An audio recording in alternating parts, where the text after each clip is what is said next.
Replay, ça s'est passé sur Radio Antasia. Radio Antasia. Eh bien, ma très chère Yabi Youm, c'est le moment de la chronique. Comment ça va en ce dimanche matin, jour de la fête des rois? Ah, c'est la fête des rois aussi. Bon. Ah oui. Je suis complètement décalée.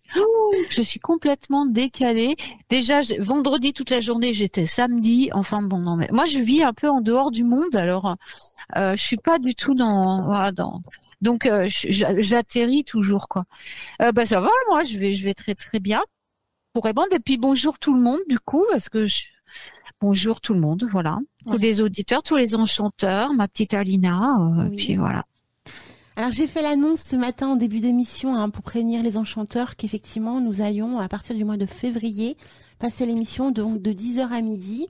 Il n'y a rien qui change pour Yabi Youm, elle sera toujours là donc de 10h30 à midi chaque premier dimanche du mois pour information. Voilà. Et donc ce matin tu vas nous parler d'un sujet fort intéressant. Ouais, ce matin on va partir dans le monde celtique. Alors on sait là on s'approche de d'Imbolc. Voilà, donc en fait c'est venu comme ça. J'ai demandé comme d'habitude à mes guides de quoi j'allais vous parler, quelque chose qui serait pertinent et intéressant. Et donc, on va parler magie celtique avec également un gros chapitre sur la déesse Bridget que tout le monde connaît. Donc, c'est la fête à Imbolc. Et je vais voir si j'ai le temps, je pense que j'aurai le temps, sur Diankert, qui est le dieu de la magie chez les Celtes. Voilà. Wow. Mais pas que, on verra. Ça promet du bouillon, les amis, ça promet du bouillon. Ouais, alors, je vais essayer de faire quelque chose d'intéressant, voilà. Alors, donc, on va parler ce matin de quelques traditions celtiques que, j'ai fait en sorte de faire des trucs simples que vous allez pouvoir inclure facilement à votre pratique magique. Et donc, je vais vous parler de ma marraine spirituelle, qui est la déesse Bridget. Donc déjà, on va se mettre dans l'ambiance. Voilà, on va chez les Celtes. Donc, imaginez un cercle de pierre enveloppé de brume, le son d'une flûte au loin. Porté par le vent. Sentez votre cœur en paix. Vous avez la sensation d'être chez vous, de vous sentir à la maison pour beaucoup d'entre vous, j'en suis sûre. Ça vous rappelle peut-être une vision ou alors un rêve qu'on a eu maintes et maintes fois. Peut-être que vous avez envie tout simplement d'apprendre les anciennes traditions magiques de nos ancêtres celtiques. Mais d'abord, il va falloir que je vous parle de quelque chose, c'est qu'on n'a pas besoin d'être initié à une certaine tradition ou religion pour pratiquer la magie correspondante. Et ça vaut aussi pour la magie celtique. En magie, c'est comme ça. Par exemple, on va le voir avec la magie celtique qui est pas connue parce que la magie celtique n'a été transmise que par oral. Il y a très peu de temps, c'est comme chez les Nordiques, il y a très peu de temps qu'il y a des sources écrites et bon, d'où elles viennent, on n'en sait trop rien parce que les principales c'était quand même transmis oralement et chez les druides et chez les autres. Donc c'est quand même quelque chose de très très hermétique, je dirais. Mais sachez que de toute façon, en ce qui concerne la magie, vous pouvez être chrétien, vous pouvez être musulman, vous pouvez être de n'importe quel et pratiquer la magie. Ça n'a rien à voir. J'en ai déjà parlé dans des émissions. Donc relaxez-vous, même si vous êtes d'une autre concession que les Celtes, ça n'a pas d'importance. Vous pouvez tracer et suivre votre propre chemin. Et vous allez voir de toute façon que chez les Celtes, c'est très particulier. Enfin, vous allez voir. Bon, bref. Donc, je vais... tout d'abord, on va voir qu'est-ce que la magie celtique, justement. Alors, il y a beaucoup de théories à propos de la magie celtique. Alors, il y en a qui vont dire... Donc, il faut être né dans un pays celte pour pouvoir pratiquer le paganisme ou la magie celtique. Alors, ils ont le droit de penser cela. Tout le monde a le droit d'avoir une opinion sur les choses. Et tout le monde doit être respecté pour ses opinions. Et mon opinion personnelle, c'est la suivante. Alors, si vous avez comme moi de la famille ou des ancêtres originaires des terres celtiques, oui, vous êtes celte. Donc, voilà, après tout, bon. Mais si vous n'avez aucune racine dans le monde celtique, mais que cependant, vous vous sentez inexplicablement attiré par ce monde, foncez. Vous posez pas de questions. Il est probable que vous soyez en train de vivre, je veux dire, peut-être une vie parallèle, enfin ce qu'on appelle les vies antérieures, qui sont pas antérieures, mais qui sont sur d'autres axes du temps, sur les terres celtiques, ou bien que vous avez des ancêtres celtes, mais que vous ne le savez peut-être pas encore si vous n'avez pas fait d'études généalogiques. Et c'est pour ça que ça résonne si fort en vous. Je pense que tu es d'accord avec moi, Alina. Il y a pas de... mais totalement. Alors là, je t'écoute, je suis toute oui, je suis à fond. Alors oui, total. Parce que t'as le droit de m'interrompre pour mettre ton grain de sel et puis même les auditeurs, parce que là j'ai pas le chat d'allumer parce que ça attire mon attention, puis là j'ai pas envie de mettre mes lunettes, j'ai pas envie de fatiguer mes yeux à lire. Donc s'il y a quoi que ce soit, si les auditeurs je compte sur toi pour me dire. J'ai un message de Robert quand tu as commencé à Salut Robert, salut. À poser le cadre, il dit un paysage de landes et de brume, en musique de fond la harpe d'Alan Stivell et on y est. Donc tu vois, il est à fond. Ouais, mais j'aime bien planter les décors, moi, dans certains trucs, parce que là, c'est des paysans quand même, hein. Total. Oui, vas-y. Excuse-moi. Et pour rebondir à ce que tu disais juste à l'instant, je suis totalement OK avec ce que tu expliques, parce que même si on n'a pas un passé nordique, à partir du moment où on est attiré par cet univers, il y a un truc. De toute façon, les choses n'arrivent pas par hasard. Il n'y a pas de hasard. Il y a forcément une corrélation, et qu'on se sente attiré par n'importe quelle chose, c'est que forcément vous êtes en train d'apprendre. On apprend, et vous apprenez de votre vie, d'autres vies, vous apprenez de guides, vous apprenez tout ça.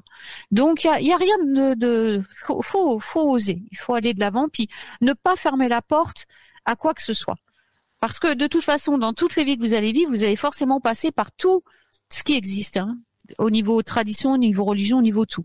Donc vous êtes certainement en train de vivre tout ça en même temps. Donc si par moment vous vous sentez titillé par un truc, il faut y aller. C'est que c'est le moment d'apprendre. La seule chose, c'est qu'il faut toujours aborder chaque tradition, donc celtique ou les autres, et mode de vie, ancien ou moderne, avec un immense respect, une immense ouverture d'esprit, un cœur ouvert, et être dans la tolérance et dans l'acceptation. Il faut pas faire de choix simplement parce que c'est amusant, ça vous amuse, ou que c'est à la mode. Alors ça, c'est pire que tout, je trouve. Mais passer du temps, faire des efforts pour s'immerger dans le chemin que vous abordez, et surtout respecter les énergies et les esprits fondamentaux qui s'y rattachent. Vous voyez ? Donc, la magie celtique, elle a pour but d'intégrer les coutumes et les traditions du peuple celte dans sa pratique magique et spirituelle.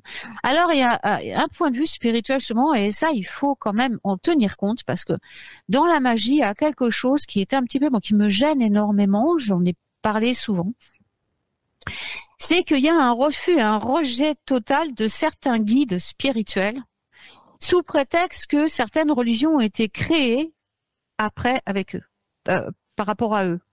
Je veux parler par là, parce qu'on va voir le rôle de Bridget par rapport au Christ, qui est absolument incroyable. Donc, il faut jamais rejeter des êtres de lumière tels que Marie ou le Christ ou tout ça. Pourquoi ? Parce que ils en ont rien à faire de la religion. Ils sont extérieurs. La religion a été créée par les humains. Or, ces guides spirituels, je cite qu'eux parce qu'il y en a beaucoup d'autres, sont bien plus anciens qu'eux. Ce sont des êtres, Marie est un archange, ce sont des êtres qui sont situés bien au-delà et qui sont d'une puissance et d'un pouvoir bien plus supérieur que tous les autres. Ils sont même plus forts que les archanges et ils ont plus de pouvoir que les dieux et déesses. Donc, il faut les accepter. Et surtout dans la magie celtique. Pourquoi ?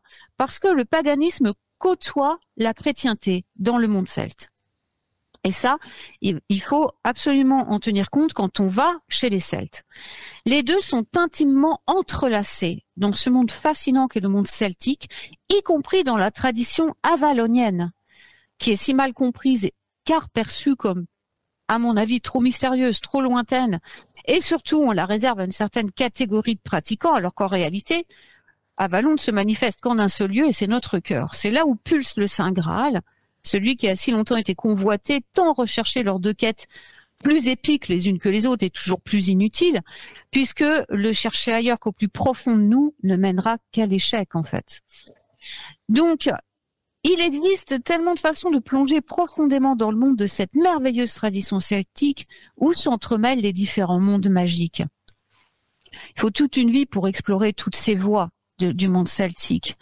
Donc, on va ce matin se contenter d'explorer quelques façons de faire après avoir parlé de Bridget et tout, pour débuter d'une manière sécurisante sur le chemin merveilleux.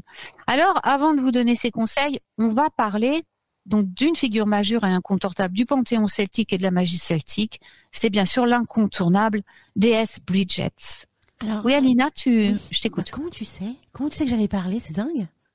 Parce que je suis sorcière, ma chérie. Et que je suis connectée aux guides qui me disent, tais-toi, quelqu'un veut parler. C'est un truc oui, c'est comme ça que ça marche. Non, mais je vous assure, je suis choquée. C'est comme ça que ça marche. En fait, je voulais rebondir parce qu'Althea a dit sur le chat, merci d'insister sur ce point, Yabi. Je trouve aussi que c'est crucial. De quel point? Par rapport à ce que tu expliquais au niveau christique.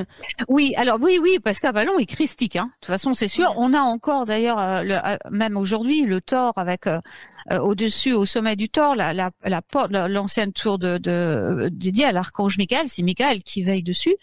Et on a l'épine de Saint Joseph d'Arimathie. On a le puits sacré avec le symbole christique du Vesic Apicis. Je veux dire, il faut se foutre ça dans la tête. Et ça n'a rien à voir avec la religion. C'est au-delà de ça. Le Christ est le Fils de Dieu, du Père-Mère divin, de l'Esprit infini, appelez-le comme vous voulez. On s'en fiche si on fiche lui. Donc de l'amour universel, puisque ce créateur de qui tout le monde descend et dont on a une cellule divine à l'intérieur de nous, c'est ça qui nous tient, qui nous donne la vie. Eh bien, il est au-delà de tout ça. C'est lui qui a créé vos dieux que vous vénérez, mais il a aussi créé des êtres infiniment plus puissants, dont ceux que je citais tout à l'heure, donc comme les archanges, et également des très très grands êtres de lumière, comme Maitreya, comme Krishna, comme Jésus, comme Marie, qui ne portent pas ces noms-là là-haut, mais qui sont venus, qui ont été délégués pour aider l'humanité. Ils n'ont rien à voir avec la religion. Ce sont les humains après qui se sont appropriés leur figure pour créer les religions. Attention, c'est très différent. Donc, on va voir avec Bridget, justement, rapidement, parce que je ne pourrais pas raconter toute l'histoire, mais le rôle qu'elle a tenu auprès de Jésus, donc du Christ. Donc vous allez voir que si vous vénérez la déesse Bridget, vous vénérez aussi Jésus, que vous vouliez ou non. En plus, c'est mignon tout plein, tu dis Bridget. C'est son nom, c'est comme ça qu'on le dit, Bridget. C'est comme ça que ça se prononce. D'accord, moi je dis Brigide ou Brigitte. C'est Bridget, ça se prononce. Enfin, voilà. Bon, après, tout le monde, de toute façon, on s'en fout parce que c'est après, c'est la vibration que vous envoyez. Donc le nom, on s'en fiche en fait. Quand vous pensez à un dieu ou un guide, de toute façon, c'est la vibration qui lui parle. Lui, il s'en fout du nom parce que là où il n'y a pas de nom, au-delà dans l'au-delà, il n'y a pas de nom. Au-delà de notre truc matériel, c'est les vibrations. On répond aux vibrations. Donc, elle est la mère de l'Irlande et la fille du Dagda. On va après. Donc, Bridget est une des déesses les plus importantes, donc de la mythologie celtique, tout autant que de la magie avalonienne. C'est une des déesses d'Avalon. Bridget est également une déesse multiple rôles, je vais dire, poésie, guérison, artisanat, entre autres. Elle est vénérée par le peuple celtique comme une sainte depuis plus de 1500 ans et comme une déesse bien avant l'invasion romaine de la Grande-Bretagne et bien avant la naissance du Christ.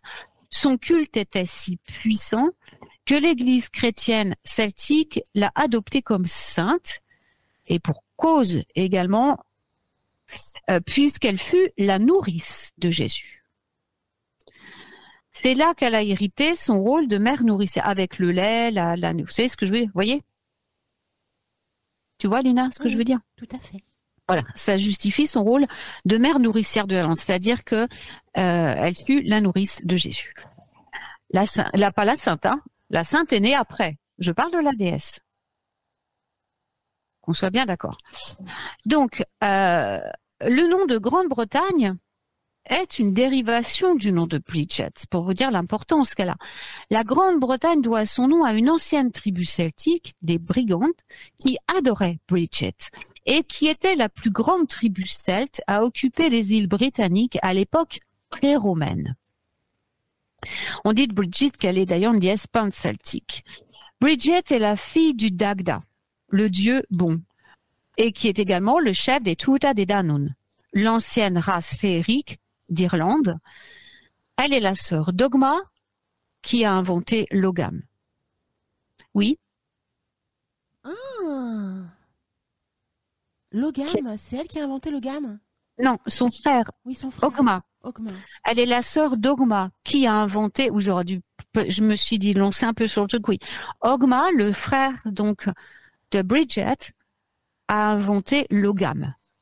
Non mais je suis perturbée là, Yabigoum, parce que tu me dis oui, en fait, je pense à un truc, tu me dis oui, et en fait j'ai l'impression que tu sais que je vais parler. Oui, mais excuse-moi, je vais pas me changer quoi. Je veux pas être. Mais c'est la première fois. Non mais c'est la première fois que tu me fais ça en fait en live, Yabigoum. Je te jure. Non mais je te jure. Hein. Peut-être que j'ose un peu plus. Voilà, c'est comme ça parce que je parle de ma marraine spirituelle et de mes origines, de mes souches quand même, du côté de ma maman et de mon papa aussi, puisque voilà. Je suis choquée, je suis choquée. Excuse-moi, vas-y, continue. Du coup, tu pensais à quoi donc à l'Ogam? Ah ouais. Je savais pas en fait pour l'Ogam. Alors, elle a épousé Bress. Alors, c'est un peu un mariage arrangé. Hein. C'était le roi des Fomorines qui était en guerre contre les Tuatha Dé Danann. Et donc, en fait, elle a servi. On s'est dit, on va la marier à Bress. Comme ça va être un peu la médiatrice de la paix entre les deux anciennes tribus de guerre, qui étaient en guerre, pardon. Et donc, elle a donné naissance à 3 dieux, Ruadan, Lughar et Uar. Ces 3 dieux auraient épousé 3 princesses irlandaises, Eir, Forla et Bandra. Bridget est avant tout la déesse patronne des poètes, des guérisseurs et des forgerons. Elle est également la mécène d'autres arts féminins. Sage-femme, nourrice, forcément, son rôle, la teinture, le tissage, la brasserie, vous savez, brasser des bières, brasser des boissons, gardienne des enfants, donc des animaux de la ferme, en particulier pour les animaux des vaches. Alors, on dit que l'île d'Irlande elle-même est le manteau vert de la déesse. Alors, on dit aussi d'elle qu'elle est la patronne des voyageurs, des marins et des fugitifs. Et elle est spécifiquement la patronne des druides, dans leurs aspects notamment de poètes, donc les bardes, de guérison et de prophétie pour les ovates et de forgerons pour les druides eux-mêmes. Donc, elle est la patronne de la poésie, du savoir bardique et des philites, donc philites c'est les bardes, qui étaient les transmetteurs oraux de la culture celtique. La culture celtique, comme la tradition nordique, était transmise par oral. C'est pour ça qu'elle est si mal connue. Et bien entendu, quand c'est pas bien connu, qu'on n'a pas des sources, ça engendre des tas de théories, des spéculations, toutes plus fantaisistes les unes que les autres. Mais donc en tant que poésie, on dit que déesse des poètes, on dit qu'elle donne le feu dans la tête de l'inspiration poétique. Mais Bridget est également une déesse de l'augure. Bridget est la patronne des prophètes et des voyants. On dit qu'elle a prévu l'avenir du Christ alors qu'elle n'était encore que sa nourrice. Donc l'augure de Bridget a fait l'augure que Bridget a fait pour son fils nourricier, donc Jésus, est la suivante. Elle a fabriqué une pipe entre ses paumes. La fumée, vous savez, quand on fume même encore, je vous explique juste d'aparté, la fumée pour tout ce qui est chamanique, les travaux chamaniques, comme par exemple les Amérindiens, tout ça, ça met un pont avec certains mondes spirituels.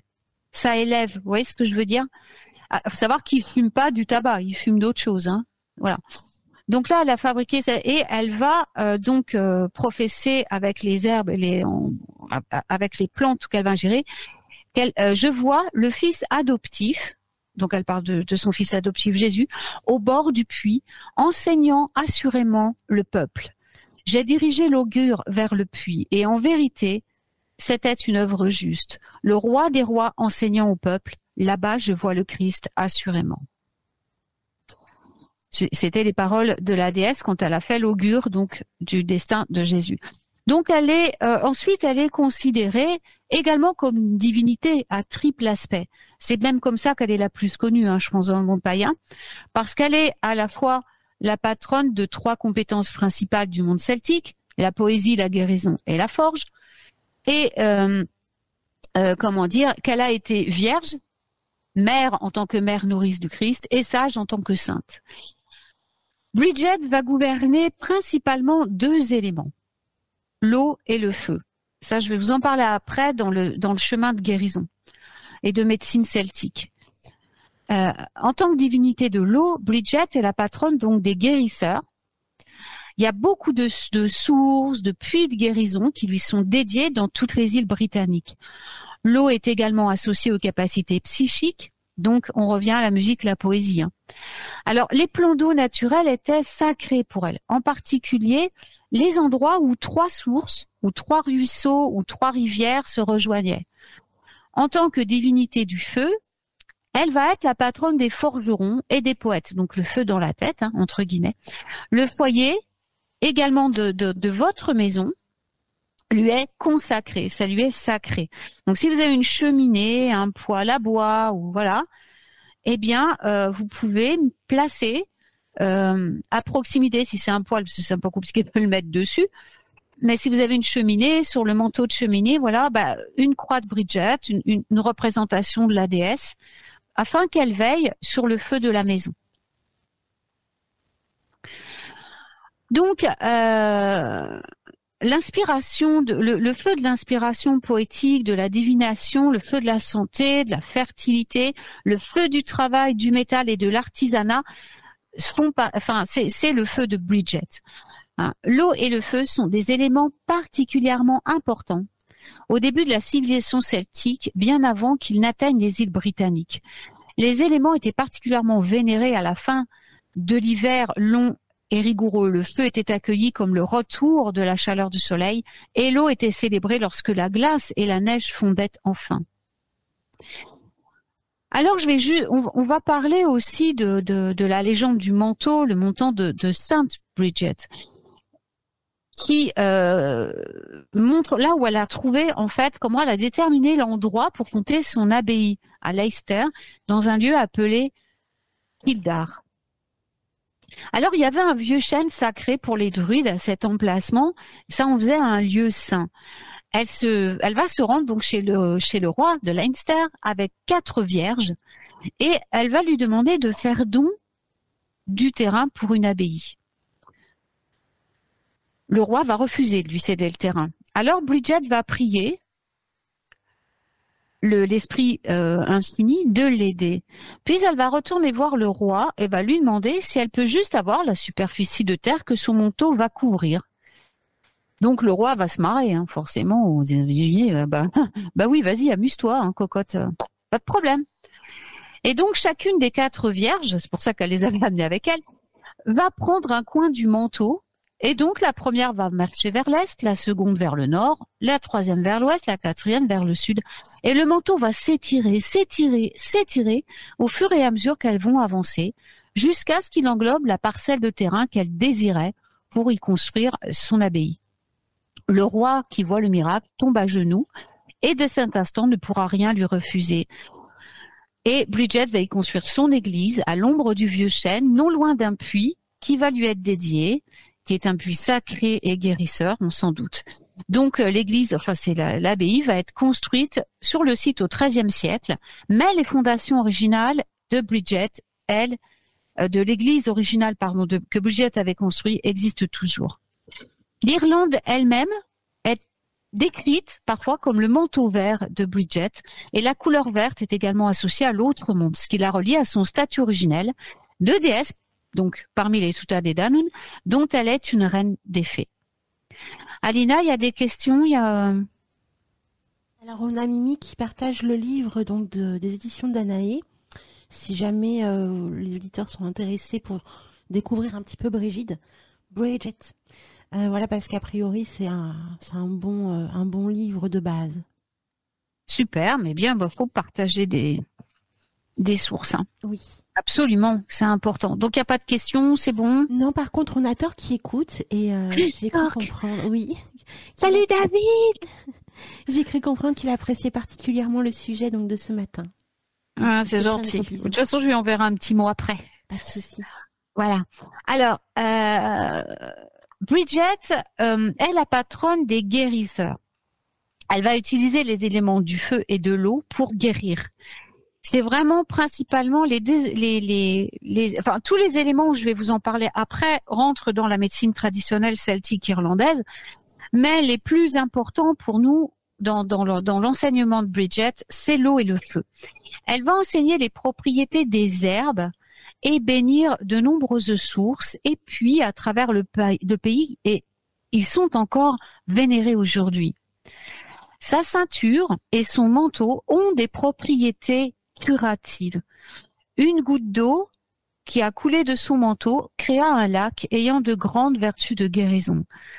En tant que divinité solaire, elle a également enseigné que la lumière du soleil et de l'eau peuvent être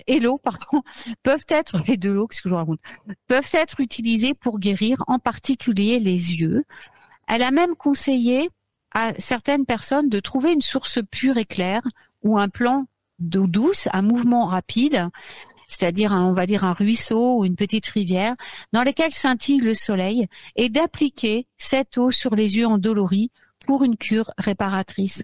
Sainte Bridget, par la suite, donc après la déesse, est d'ailleurs spécialisée, on va dire, pour les maladies des yeux. Alors dans la tradition populaire, elle a une ceinture, voilà, et donc en Irlande, en Écosse aussi, on va tisser une ceinture avec de la paille pour imbolc suffisamment large, c'est une immense ceinture, pour que les gens puissent la traverser 3 fois lors d'un rituel de guérison. Alors on fait aussi quelque chose, moi je le fais personnellement tous les ans également, on prend des bouts de tissu, des foulards ou des rubans, alors on en garde un, c'en est un particulier, qu'on choisit, qu'on va laisser accrocher à la porte de la maison afin qu'il soit béni par Bridget Imbolc quand la déesse passe donc bénir les maisons. Elle vient bénir le sol des foyers, et donc là elle va toucher, vous lui laissez les offrandes à elle, à sa vache, et donc pendant qu'elle se met sur le seuil de la maison, elle va toucher le tissu ou le foulard et va lui transmettre les propriétés curatives de son propre manteau. Ensuite, vous rentrez le morceau de tissu ou le foulard, ou voilà ce que vous avez choisi, le morceau de drap, peu importe. Vous le rentrez chez vous, vous le gardez à proximité de votre foyer, et chaque fois que vous aurez une douleur quelque part, vous placez le foulard ou le tissu dessus, et vous allez voir que c'est quelque chose d'extraordinaire pour aider à la guérison. Moi, je fais tout le temps ça, tous les ans. Je renouvelle ça. Ça va ? Ça va très bien. Je vais pas trop vite, tout, c'est bon. Ah non, ça roule. Voilà, je fais quand même des pauses parce que faut que je relise les points que je veux aborder, parce que sinon je risque de partir un peu avec ma dyslexie dans tous les sens, quoi. Donc, elle est aussi la patronne des forgerons. La forge a été longtemps considérée comme le forgeron, le roi des métiers, dont dépendaient tous les autres métiers. Elle inspire la créativité et le talent artistique du métier de forgeron, tout comme elle inspire la créativité des poètes. Son fils aîné, Riordan, était forgeron.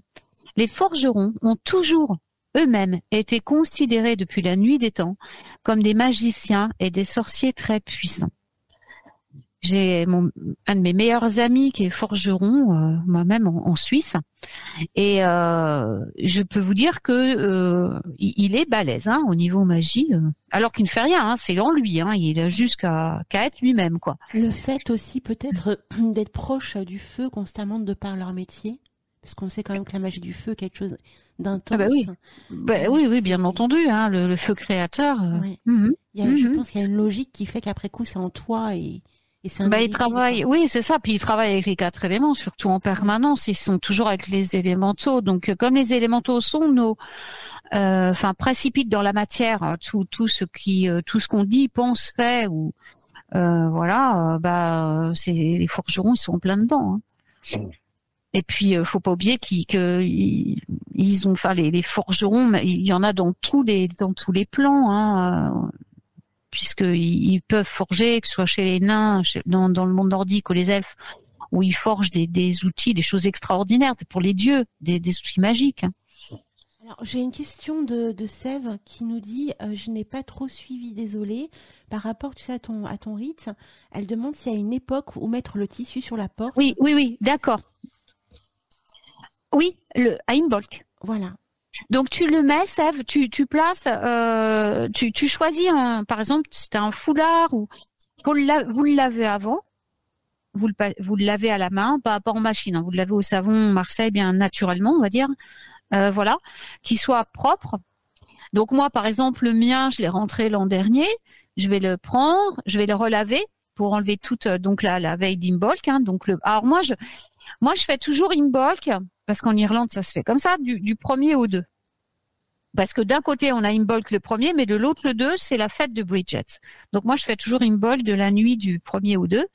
Et donc, je vais laver mon foulard le 1er, et la nuit du 1er, je vais aller l'accrocher. Si vous n'avez pas de bouton sur votre porte ou quoi que ce soit, ou de poignée de porte, moi c'est une porte coulissante que j'ai, donc j'ai pas de poignée sur ma porte. Et c'est pas grave, je vais l'accrocher, je vais mettre un petit clou, je vais l'accrocher sur un petit clou, voilà, juste pour la soirée ou un crochet. Ou sinon je le mets sur ma petite barrière juste à côté de la porte de la maison. Vous n'êtes pas obligé de le mettre sur la porte de la maison. Il faut le mettre vraiment, si vous pouvez pas, même sur un arbre tout proche de la maison ou un arbuste. Vous le mettez là. Et vous préparez le seuil de la maison. Ça fait partie des rites. Ça, j'en parle pas dans cette séquence-là, mais je peux vous le dire vite fait. Voilà, on prépare le seuil pour Bridget, puisqu'elle vient bénir le seuil de la maison. Donc, on nettoie judicieusement le seuil de la maison à fond. Ensuite, on y place une couverture ou un tapis ou quelque chose de très confortable, afin que la déesse puisse se baisser. Parce qu'on va lui mettre ses offrandes. On lui met ses offrandes à terre ou voilà, ou si vous voulez lui mettre sur une petite table, vous faites comme vous voulez, elle n'aura pas à se baisser dans ces cas-là, mais bon voilà, c'est symbolique. Hein. Et on pose bien sûr un bol d'eau pour sa vache, puisque Bridget ne se déplace jamais sans sa vache sacrée. C'est son animal psychopompe. Hein. Donc voilà, elle va venir avec sa vache. La vache doit avoir à boire. Vous pouvez lui mettre du foin symboliquement, de la paille, voilà, pour qu'elle mange. Et Bridget, vous pouvez lui faire des offrandes. Donc quand elle va venir, elle va venir bénir la maison. Elle passe cette nuit-là. Et donc là, si elle voit le foulard, eh bien, elle sait ce que c'est. Elle va le toucher. Et en le touchant, elle va le bénir, donc des capacités de guérison de son manteau. Voilà. C'est bon, j'ai essayé d'expliquer le plus clairement possible. Ah c'est très compréhensible. Et puis en plus, voilà. On a profité pour expliquer que l'émission sera aussi en rediffusion cet après-midi et en replay après coup sur la chaîne YouTube pour les personnes qui n'ont pas suivi le début. Ouais, de toute façon, elle sera sur la mienne aussi. Hein. Je vais l'encoder dès que tu m'envoies comme ça. Même les gens qui connaissent pas encore ta radio et tout, je fais exprès parce qu'il y a des gens qui viennent sur ma chaîne, ils connaissent pas encore Radio Antasia. Donc comme ça, comme ils ont les liens en dessous, ils peuvent venir sur ta radio après.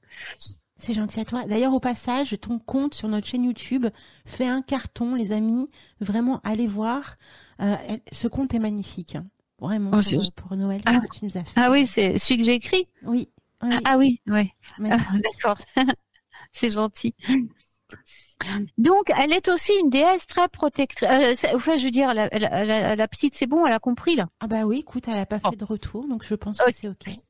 Donc, la déesse de protection, elle est très, très, très appelée dans sa déesse de protection aussi parce qu'elle, dans son aspect donc de Brigantia, elle porte une lance, un orbe de victoire et une couronne de guerre. C'est de là que vient le mot brigand. Hein. Il dérive de cette version guerrière de Bridget. Et donc, on a vu qu'elle va apparaître dans la tradition chrétienne, dans son aspect christique. Je préfère dire ça, parce que sinon, ça relie à la religion, sous le nom de Sainte Bridget de Kildare, donc en Irlande. Et on dit qu'en Irlande, elle était druidesse avant de se convertir au christianisme. Alors, la sainte, je fais juste un aparté, est née près de Kildare le 1er février 453, après Jésus-Christ. Donc, on voit bien que la nourrice du Christ était la déesse et non la sainte. Et donc, elle est née d'un père qui était druide, Drudbar, et d'une servante, Brianfrère. Saint Patrick était encore en vie à sa naissance. Son père a eu une vision selon laquelle sa femme donnerait naissance à une fille remarquable, radieuse, qui brillerait comme un soleil parmi les étoiles du ciel. Dans la vision, on a dit au père de donner à son enfant le même nom que la déesse, Bridget. Lorsque l'enfant radieuse est née, elle a été immédiatement baignée dans du lait. Elle ne tolérait aucune nourriture impure et se nourrissait uniquement du lait d'une vache à peau blanche et aux oreilles rouges.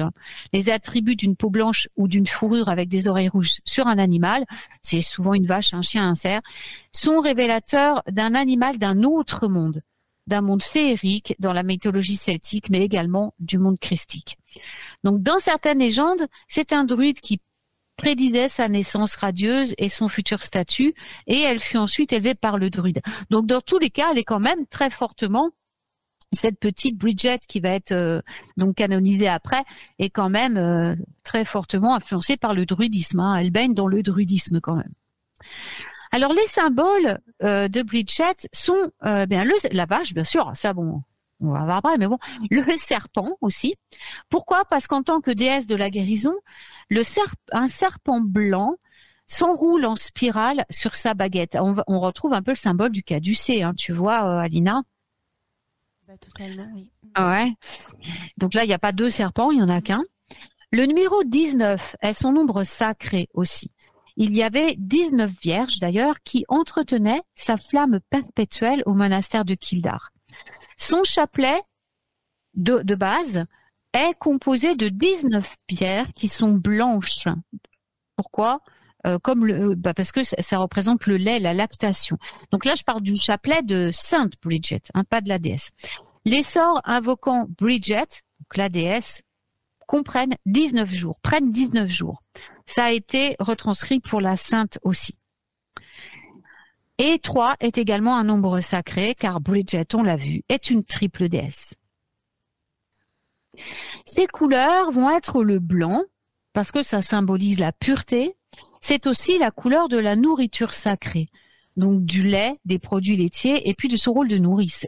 Le blanc évoque également le paysage enneigé, immaculé, lors de son festival début février. Le rouge est aussi sa couleur, parce que c'est la couleur du feu du foyer. Le bleu est également une de ces couleurs. Alors là, ça a été attribué parfois à son manteau. Parfois, on la voit avec un manteau bleu, des fois, on la voit avec un manteau vert. Elle apparaît avec le manteau bleu de par son association à Marie, puisqu'elle a été la nourrice de son fils Jésus. Oui, Alina? C'est un truc de dingue. Alors, oui. Je voulais rebondir parce que Sève a laissé un petit message pour toi. Oui. Et donc, elle te remercie pour toutes ces explications. Et elle dit que sa question a pu lancer une super explication autour donc de ce rite que tu fais à Imbolc. Oui, c'est traditionnel, hein, c'est pas que moi, ça on le fait dans les pays, en Irlande, en Écosse. Je vais vous parler du lit de Bridget aussi que je fais tous les ans, puis qui est fait aussi beaucoup en Écosse, en Irlande aussi, mais en Écosse beaucoup. Alors il y a encore, je finis avec les symboles, il y a le signe encore. Hein. Alors ça c'est plutôt selon, c'est Robert Graves qui disait qu'un de ces symboles était le signe, mais on n'a pas trop de. Voilà. Et puis bien sûr, il y a sa cape de guérison, son manteau qu'elle accrochait parfois à un rayon de soleil. Et dans sa couleur bleue, donc, le manteau a été, on dit, l'inspiration des capes bleues traditionnelles que portaient autrefois les infirmières. Donc là, dans son rôle de guérisseuse. Il y a les bougies blanches aussi, donc puisque le jour de fête de Sainte Bridget est aussi appelé Candelaire, Candlemas, au moment où les bougies sont bénites par la déesse ou par la sainte. Un cierge blanc doit être dédié spécifiquement à la déesse et conservé sur l'autel. Alors, ce qui est encore mieux, c'est de trouver une bougie blanche à 3 mèches. Alors, il y a l'enclume aussi, puisqu'elle c'est la patronne des forgerons. Hein. Alors, l'enclume ou tout outil qu'utilise un forgeron est un symbole approprié pour la déesse. Et puis le corbeau, parce qu'il est associé à Imbolc, et que c'est le premier oiseau à nicher sur les hautes terres, donc dans les Highlands, vers le début du mois de février. Le bois sacré de la sainte et de la déesse eh bien, elles sont réputées toutes les deux pour avoir une baguette blanche faite de bouleau ou de saule. Et elle est également associée au chêne, comme on le voit avec son église de Kildare qui a été construite sur un Emerton. Donc c'est une chênaie traditionnelle chez les druides. Voilà. Et puis il y a bien sûr sa célèbre croix de Bridget. Dans les temps plus anciens, c'était son symbole en tant que divinité solaire. Les croix de Bridget peuvent être réalisées avec 3 ou 4 branches. Bon, traditionnellement c'est 4, on va voir pourquoi. Donc la croix, elle va être accrochée au-dessus de la porte d'entrée de la maison pour la protéger. On accroche aussi des croix au-dessus du lit des enfants, puisqu'elle est la mère nourricière par excellence. Les croix étaient également accrochées dans les granges au-dessus des étables pour protéger les animaux, bien sûr. Les vieilles croix étaient brûlées dans le foyer la veille d'Imbolc, donc le 1er février, tandis que la nouvelle est fabriquée pour que la déesse la bénisse pour la nouvelle année. Donc vous pouvez accrocher votre croix de Bridget donc dès le 1er février pour qu'elle puisse la bénir également quand elle vient dans la maison. Alors, je reviendrai sur la croix de Bridget après. Alors, c'est également donc la déesse des puits de guérison. Les puits des terres celtiques portent le nom de Bridget. Il existe de nombreuses légendes selon lesquelles la déesse, la sainte, s'était arrêtée près d'un puits au cours de ses voyages et bénissait et guérissait des gens sur le site même. Donc les clôtis sont souvent attachés aux arbres surplombant les puits. Alors, souvent des aubépines, là encore en rapport avec le Christ, avec des vœux de guérison, bien sûr.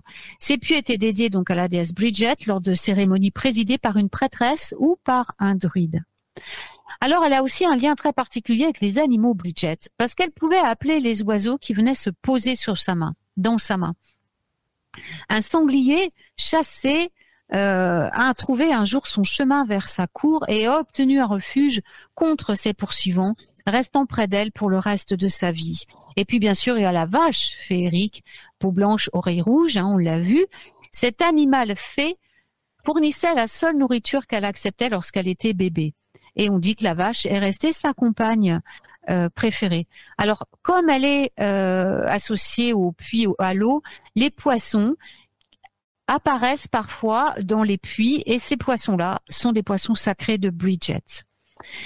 Donc, bien sûr, tout le bétail est sacré pour Bridget, les moutons, les vaches, tout ça.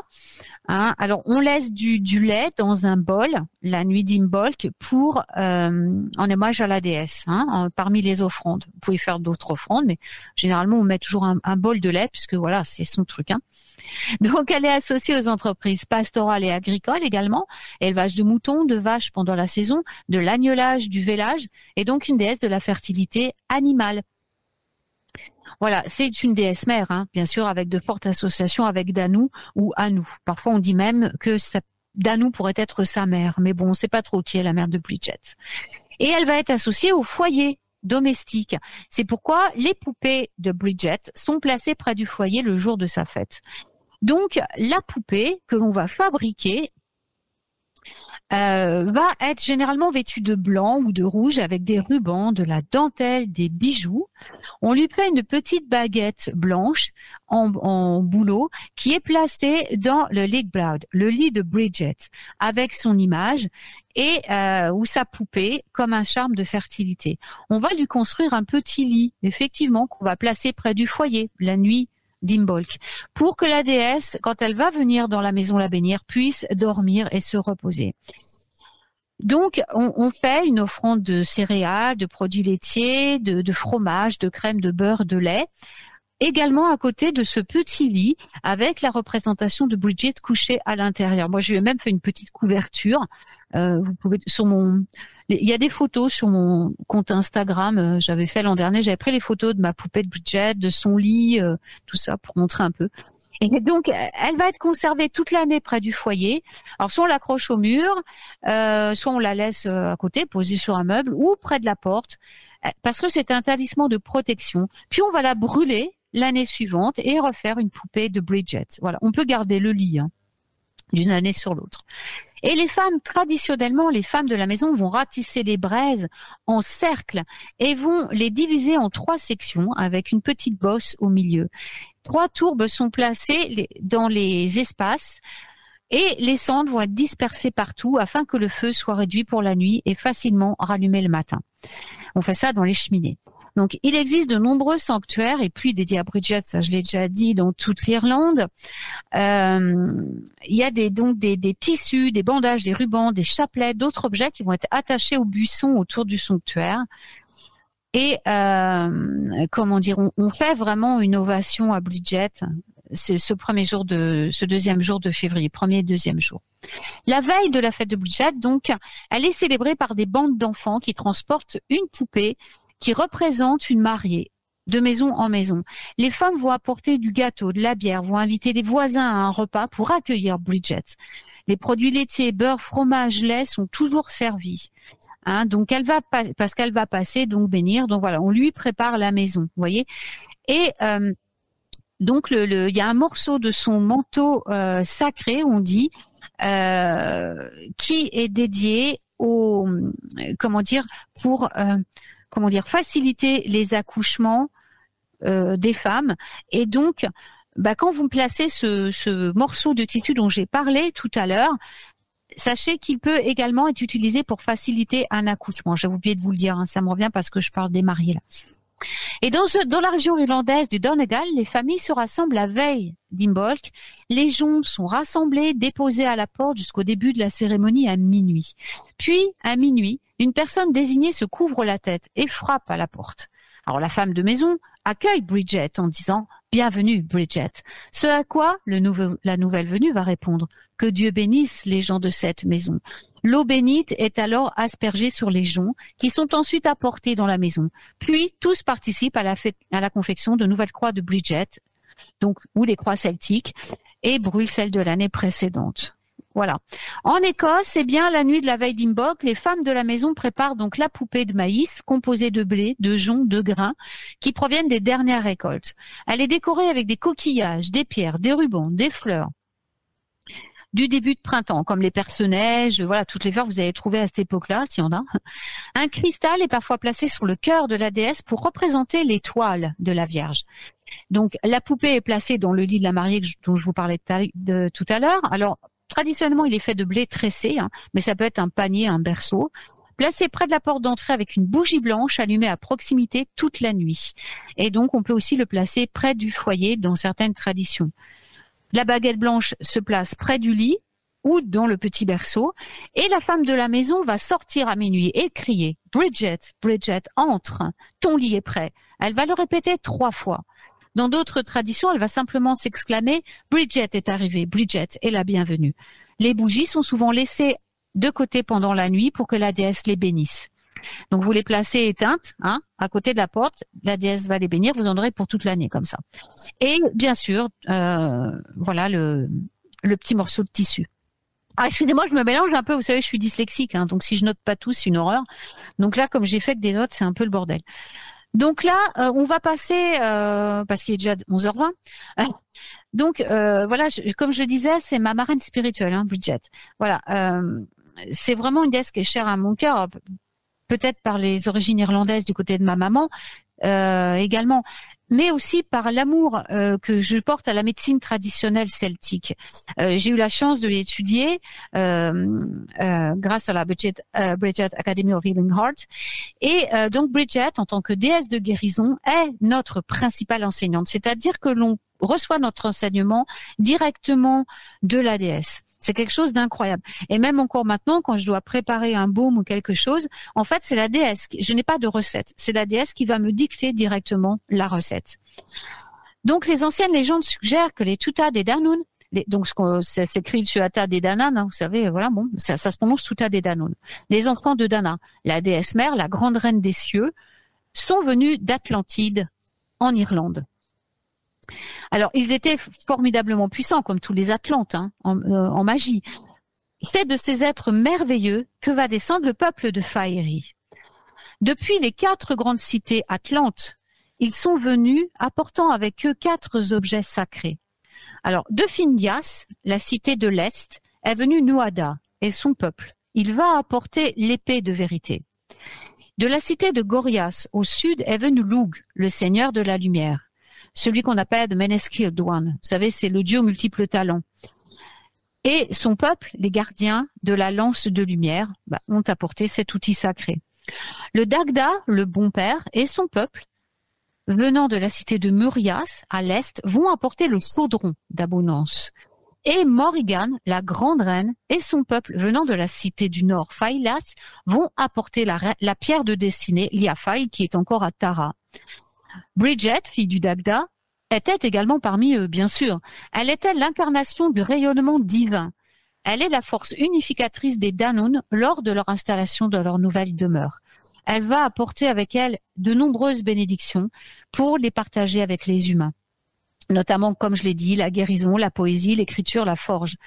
Elle va infuser les feux de cheminée de sa chaleur, de sa lumière et les sources de sa grâce guérisseuse. Elle va dresser des centres dans tout Erin. Erin, c'est l'Irlande. Et va enseigner à ses prêtresses l'art de la guérison afin que ces dons puissent servir les humains. Elle va gouverner, assiste le feu dans chaque foyer, le cœur de chaque poète, les mains de tous les guérisseurs et la forge de chaque forgeron.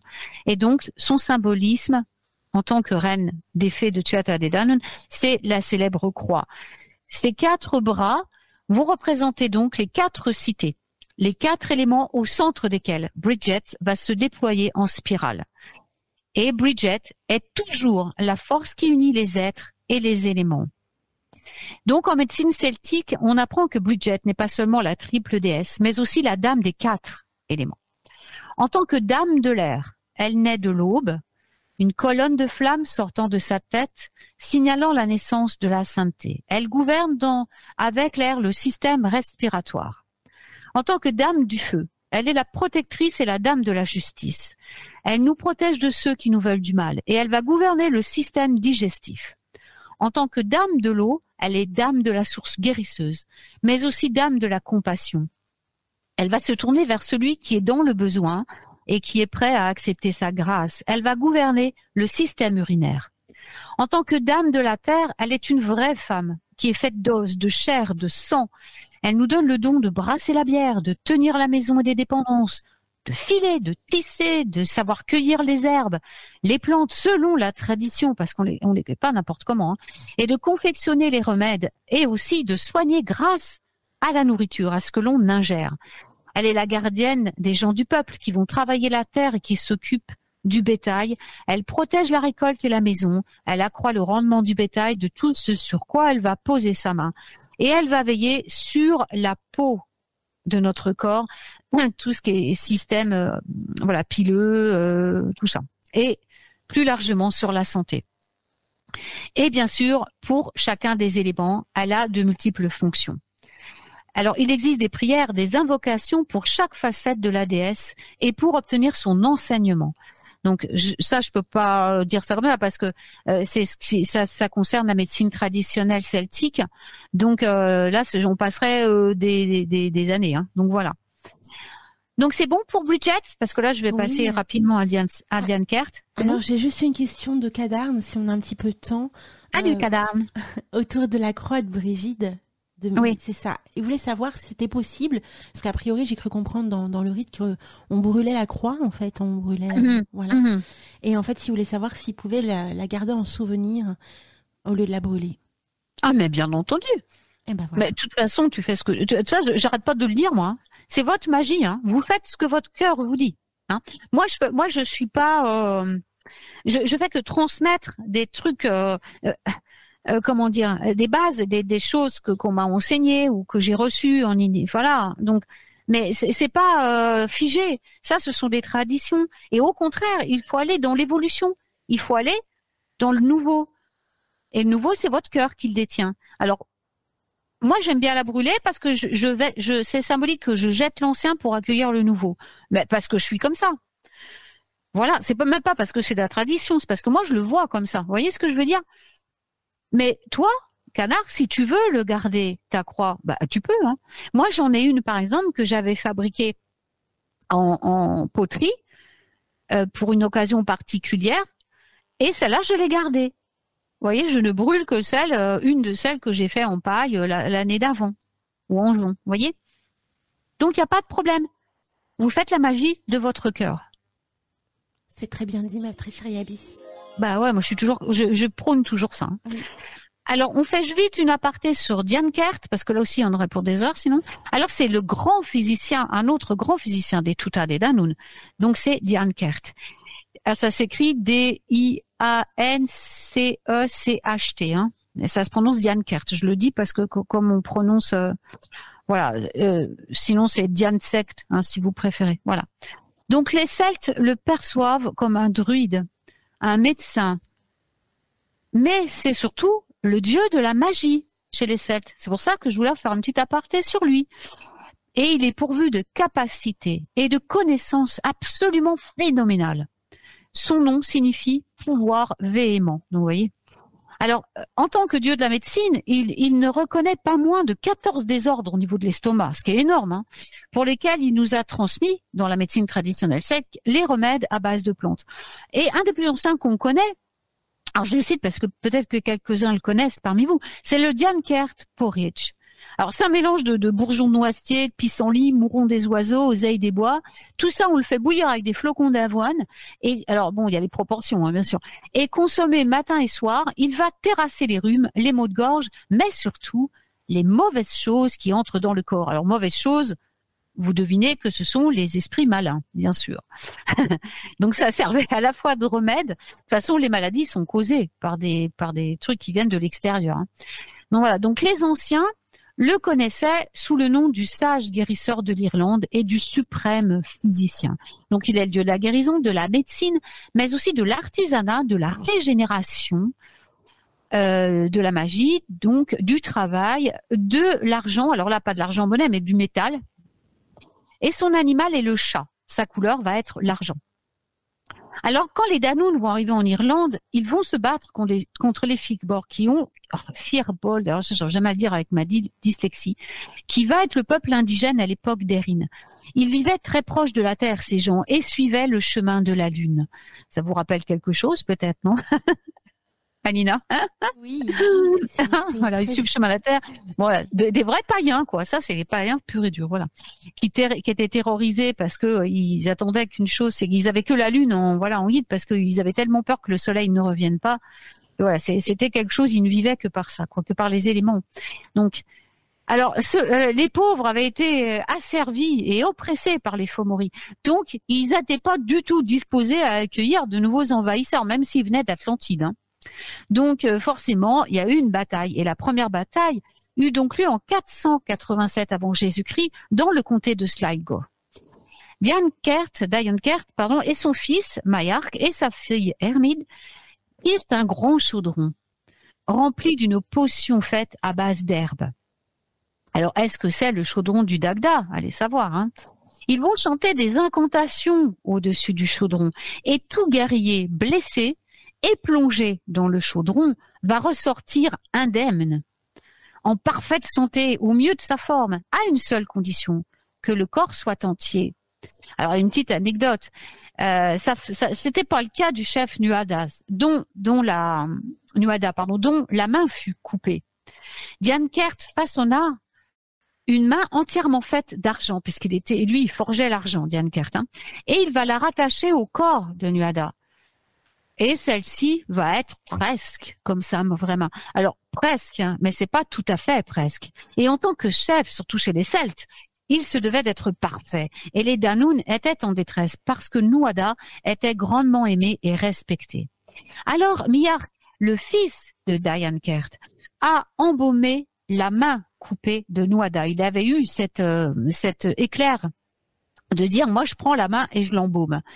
Et alors, il va chanter au-dessus d'elle des incantations et va la rattacher au bras de Nuada. Il va enlever la main d'argent et va rattacher la vraie main au bras de Nuada, tout en incantant, et il va lui rendre son corps complet. Alors tout le monde va se réjouir. Mais qu'est-ce qui va se passer? Diane Kert a été si furieux et enragé de jalousie que son fils le surpassa en habileté qu'il va le tuer. Et quand Miarc va être enterré sur la colline de Tara, une herbe va pousser depuis chaque partie de son corps, si bien qu'elle pouvait guérir la partie du corps correspondant sur laquelle elle avait poussé. Donc, par exemple, le pissenlit apparu, il n'y a pas que le pissenlit, mais le pissenlit apparu relié à son foie. La camomille va apparaître reliée au ventre. La consoude va apparaître depuis les os de Miak, l'aubépine depuis son cœur et ainsi de suite. Il va pousser en tout 365 plantes et herbes depuis la dépouille de Miak. Ainsi, sa sœur, Hermide, qui va se rendre un jour sur la tombe de son frère, va voir cela et elle sut immédiatement ce qu'elle devait faire.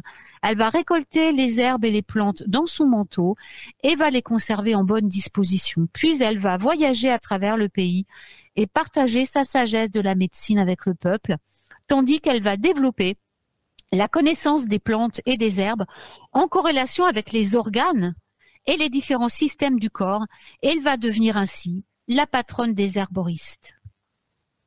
Voilà, alors j'ai terminé pour la partie des dieux, déesses, et voilà, et je vais passer maintenant au conseil que je vous ai préparé pour intégrer la magie celtique. Et je suis contente parce que je vais être dans les temps. C'est merveilleux. On voit que tu commences à être rodée. Hein. Oh purée, j'ai calculé là tout à l'heure. Je disais bon, il me reste ça à parler. Non, j'ai éludé un peu avec Diane Kert parce que j'aurais pas eu le temps. Voilà, donc j'espère que c'était clair. De toute façon, il y aura les replays. Oui. Donc je vous ai délivré quelques secrets de médecine celtique, traditionnelle, à travers ce que je vous ai révélé avec Bridget, et ses capacités de guérison avec l'eau, la terre, le feu et l'air. Voilà. Donc ça, vous le trouverez pas partout, je vous le dis tout de suite. C'était un petit cadeau pour Radio Antasia et ses enchanteurs. Tu es un amour. T'as vu ça un peu? Ouais, bon. Alors, donc, comment on va faire pour intégrer cette magie celtique? Vous avez vu que quand même, je vous ai cité que de trucs tout un film, c'est extrêmement dense. Hein. Donc, premièrement, on va étudier. Alors, c'est ma plus grande recommandation, comme d'habitude, c'est de vous immerger dans la magie celtique à travers la recherche et l'étude. Alors, il faut déplacez-vous, allez sur place, trouvez des druides, mais des vrais, pas des gens qui sont formés en un week-end. Hein. Je parle des vrais druides. Hein. Il y en a. Il y a pas mal d'ordres druidiques quand même en Angleterre. Allez-y et étudiez avec eux. Hein. Il y en a en France aussi des druides qui font partie de la Ligue des Ovades et des druides. Des vrais druides, il y en a en France aussi. Donc allez étudier avec eux ce qu'est le celtisme. Hein. Ne vous limitez pas à des livres parce que Celtic Magic, Celtic Wicca, et patati, parce que de toute façon, les 3/4 des traditions sont traduites oralement. Donc vous n'avez pas trouvé grand-chose de vraiment... voilà. Mais par contre, dans les vieilles catégories littéraires, dans les vieux livres dont on parlait tout à l'heure, alors le problème c'est que beaucoup sont en gaélique, mais il y en a quand même certains qui ont été traduits. Mais vous pouvez aussi apprendre énormément dans les contes et légendes traditionnels d'Irlande et des pays celtes. Les vrais, hein. Voilà. Et donc dans les écrits sur la mythologie celtique, sur le folklore, dans le folklore et dans les contes de fées. D'accord ? Dans l'histoire aussi, dans la géographie, dans l'anthropologie, dans la documentation des procès de sorcières, il y en a eu là-bas aussi. Alors, c'est pas chose aisée, je vous l'ai dit, parce qu'elle est transmise oralement, la tradition celte. Hein. Donc, faut être très prudent avec ce qu'on dit. Donc, les textes anciens vont rester les plus fiables. Alors, moi, sur les mythes et les traditions celtiques et les contes, j'aime beaucoup les contes de fées, les folklores de la paysannerie, c'est dur à dire, irlandaise de Yeats, hein. John Matthew, il y en a pas mal qui ont écrit quand même. Et bien sûr, l'incontournable, et ça il faut le lire si on veut entrer dans le monde celtique. Alors ça, vous disiez tout à l'heure que c'était dense les trucs que vous allez faire, mais alors lire le Mabinogion, alors là, c'est du dévouement pour le celtisme, mais c'est incontournable. Ce sont les 4 branches du Mabinogi dans lesquelles vous allez retrouver entre autres quelques-unes des plus célèbres déesses d'Avalon. C'est pour ça que si vous intéressez à la magie d'Avalon, faut lire ce livre. Donc Rhiannon, Bloodwed, Arian Rod, il y a plein d'autres héros, vous verrez. C'est le recueil de 11 légendes héroïques et de contes gallois transmis à partir d'une tradition orale dans la seconde moitié du XIe siècle à la fin du XIIe siècle.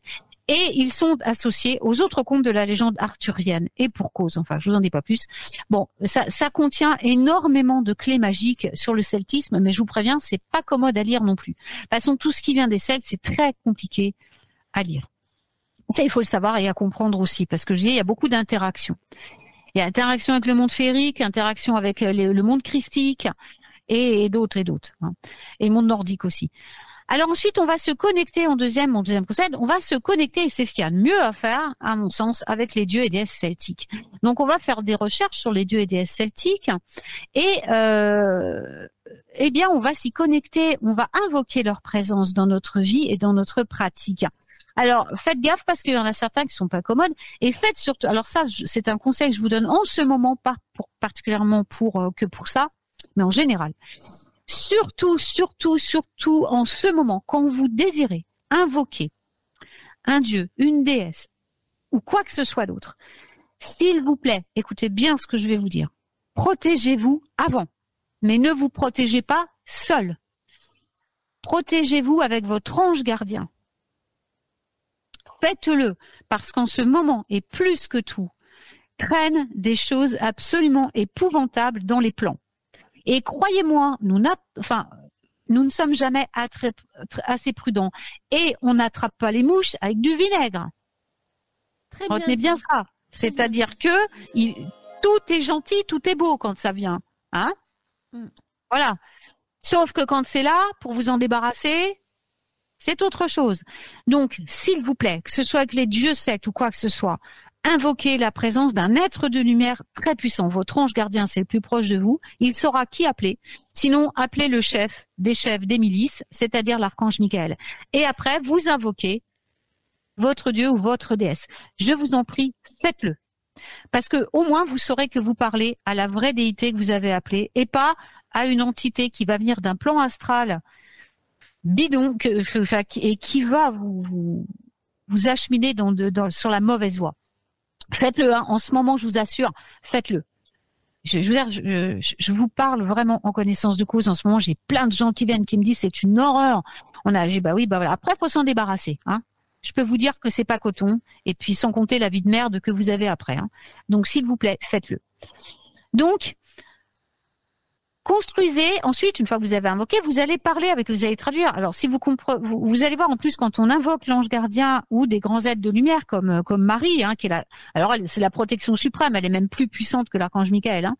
Donc voilà, vous pouvez l'invoquer. Elle va venir, elle va se mettre au-dessus, et là, vous pouvez invoquer tous les dieux et déesses que vous voulez. Elle est largement au-dessus, hein. Voilà. Donc, et puis là, vous risquez rien. Et donc, vous allez construire après, en fonction de ce qu'ils vont vous dire, des petits hôtels, en fonction de ce qu'ils vont vous dire. Voilà. Donc, ça va vous rapprocher de ces divinités celtiques, et vous allez être plus en connexion avec eux. Voilà. Et puis, ça sera un endroit pour déposer les offrandes que vous leur ferez à ces dieux et déesses. Vous pouvez les rencontrer aussi dans la méditation, dans les rêves, toujours sous protection. Hein. Écoutez bien, hein.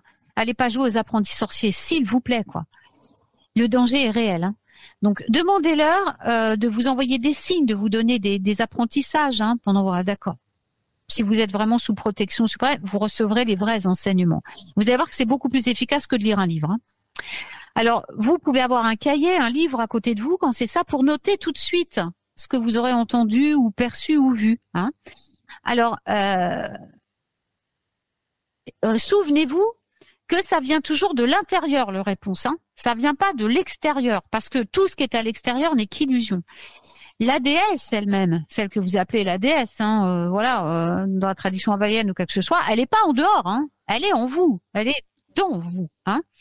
Donc c'est là que se trouve la véritable Avalon, et c'est là qu'il faut la chercher, d'accord, et pas à l'extérieur. Si vous invoquez les dieux, les bons dieux, les bonnes entités, vous serez rempli d'une paix intérieure et d'une joie immense. Si après avoir invoqué, vous ne vous sentez pas dans cet état, c'est-à-dire que vous vous sentez triste, vous ruminez, ça va pas du tout, vous avez envie de pleurer ou quoi que ce soit, c'est que vous n'avez pas invoqué un être de lumière, mais un être du bas astral. C'est comme ça qu'on reconnaît, hein, d'accord ? Donc c'est Dieu, tout ça, voilà, tous les messages qu'ils vont vous donner, ça va vous aider dans votre vie de tous les jours. Invoquez-les aussi pour vos efforts physiques, pour vos efforts magiques. Ils vont prêter leur énergie à vos sortilèges, à vos rituels, en tout genre. Et puis, travailler avec une divinité, c'est une expérience enrichissante. Alors, soyez conscients que, d'après mon expérience, est assez longue, hein, et puis de mes amis druides et tout ça que j'ai aussi, voilà, les dieux celtiques sont un peu plus insaisissables que certains autres panthéons. J'y un peu plus, hein, c'est pas, voilà. C'est un peu comme les dieux nordiques, mais dans un autre chapitre, parce que c'est dû à leur nature élémentaire. Par contre, s'ils vous acceptent, c'est une expérience formidable. Et souvenez-vous que les dieux celtiques sont comme les dieux nordiques, nos ancêtres, parce qu'ils ont foulé cette terre à un moment ou à un autre. Alors ensuite, on va aborder les fées et nos élémentaux avec respect. Alors, les élémentaux, les esprits de la nature, à savoir les bonnes gens ou la faerie, constituent une grande partie des mythes et traditions celtiques remontant à des millénaires. Et on a vu pourquoi, je ne vais pas revenir dessus, je vous l'expliquais. Donc, en faisant de la magie avec les faeries, on s'engage dans un acte sacré du peuple celtique. Alors, la magie féerique, attention, ne doit pas être prise à la légère, parce que les fées sont pas toutes de jolis petits lutins avec des paillettes, hein. Il y a des lutins qui ont des côtés espiègles, qui peuvent tourner à la malice. C'est pas méchant, hein, c'est juste qu'ils sont pas du même monde que vous. Alors, ce qui peut paraître anodin pour eux, ça peut être traumatisant pour vous, hein. C'est pas du tout le même monde, ils ont pas du tout les mêmes réactions, ils ont pas vos émotions. Donc, en fait, eux, ils jouent, mais vous, ça cause des dégâts dans votre vie. Donc, faut quand même faire attention. Donc, on établit une connexion, on apprend lentement à intégrer leur magie à la nôtre. D'abord, s'ils sont d'accord pour vous l'enseigner. On est bien d'accord. Alors, les élémentaux, eux, vont travailler en partenariat avec les présences divines de chacun d'entre nous, puisque ce sont eux qui vont précipiter nos pensées, nos paroles, attention à tout ce que vous dites, parce que tout se matérialise, et vos souhaits dans la matière, donc pour qu'ils se manifestent. Ils sont responsables également de vos 4 corps élémentaux, tout comme ils sont responsables de la nature tout entière. Donc, en tant que création divine et d'univers en puissance, vous êtes toujours en étroite connexion avec vos élémentaux, même si vous n'en avez pas conscience. Car beaucoup de gens pensent, c'est pareil, ils réalisent pas qu'en fait, ils font partie de votre structure atomique. Ils sont pas à l'extérieur. Vous êtes constitués des élémentaux aussi. Alors ensuite, on essaye d'intégrer les traditions celtiques aux nôtres. Alors, grâce à vos études, vous allez découvrir les anciennes coutumes, des traditions du peuple celtique qui se sont transmises au fil des années. Alors, soyez créatifs. Réfléchissez à des façons d'intégrer ces anciennes pratiques et ces croyances dans votre pratique de magie celtique. Faites les choses simplement, hein. Surtout adaptez-vous à ce que votre cœur vous dit aussi, hein, comme je disais à Kadarn tout à l'heure. Donc, voyez, les arbres faisaient partie intégrante du système de croyance des druides. Alors, apprenez à utiliser leur écorce, les graines, les gousses, les fleurs, les feuilles. Voilà, à titre d'exemple. Tout ce qui est travailler avec les pierres de sorcière, c'est une vieille tradition populaire en Irlande, hein, et dans beaucoup d'autres pays nordiques celtiques. Méditez surtout avec les déités, méditez avec les reines de faerie. Elles sont un peu plus farouches, mais si vous êtes en étroite communication avec vos élémentaux et que vous travaillez avec eux, les fées vous ouvrent les portes, hein. Et c'est ainsi qu'on apprend le mieux, c'est en recevant l'enseignement directement des guides. Ensuite, cuisiner des repas celtiques et traditionnels, c'est une façon amusante de pratiquer la magie celtique, surtout si vous aimez la magie en cuisine. Étudiez les différents plats traditionnels celtes, apprenez à les préparer vous-même. Le boxty, le colcannon, le saumon fumé, le pain soda irlandais, etc., etc. De plus, les Irlandais adorent la bière, le vin, l'hydromel. Alors, c'est génial pour accompagner vos repas celtiques, hein.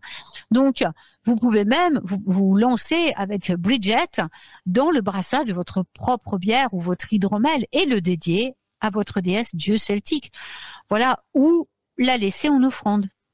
Ensuite, on va célébrer les festivals celtiques, hein. Donc voilà, il y en a beaucoup qui font ça à la roue de l'année, hein. Donc, mais il n'y a pas que, il y a aussi des jours saints celtiques et traditionnels, hein. Donc, recherchez-les et puis célébrez les festivals celtiques cette année, donc, et ajoutez-y votre touche de magie personnelle. Hein, ce sont que les plus connus, mais en réalité, il y en a plusieurs, hein, façons de célébrer. Et la meilleure, c'est la vôtre, hein.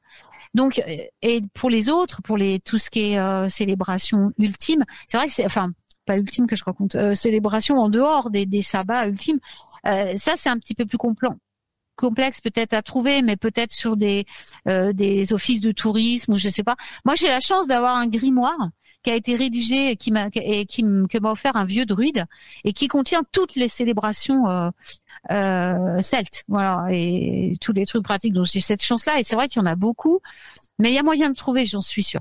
J'en partage quelques-unes sur mon blog, hein, d'ailleurs. Ensuite, on embrasse la terre, la mer et le ciel. Alors, la magie celtique se concentre sur les 4 éléments, bien entendu, mais surtout, pour beaucoup de terres celtes, comme la Bretagne notamment, sur 3 éléments, d'où le triskel, la terre, l'air, le feu et l'eau. n'importe quoi. La mer, la terre et le ciel, pardon. Donc, vous pouvez mélanger ce concept des 4 éléments et le concept des 3. C'était les 3 aspects les plus importants du divin pour les anciens systèmes. Ça a d'autres significations, le triskel aussi. Là, je vous donne qu'une partie, parce que si je veux du tout, vous aurez plus de recherche à faire. Et en tant qu'enchanteur, c'est votre boulot. Alors ensuite, on va connecter par les animaux celtiques sacrés aussi. Les anciens Celtes vénéraient les animaux autant que les arbres et les paysages qu'ils entouraient. Ce sont leurs frères et sœurs. Étudiez et connectez-vous avec leurs animaux sacrés. Ensuite, vous invoquez leur énergie lorsque vous pratiquez, méditez, effectuez des rituels quotidiens. Alors, quelques exemples, le sanglier, le cheval, l'ours, le loup, le serpent, le saumon, le cerf, la vache, voilà. Alors, ajoutez des figurines ou les images de ces animaux à votre hôtel.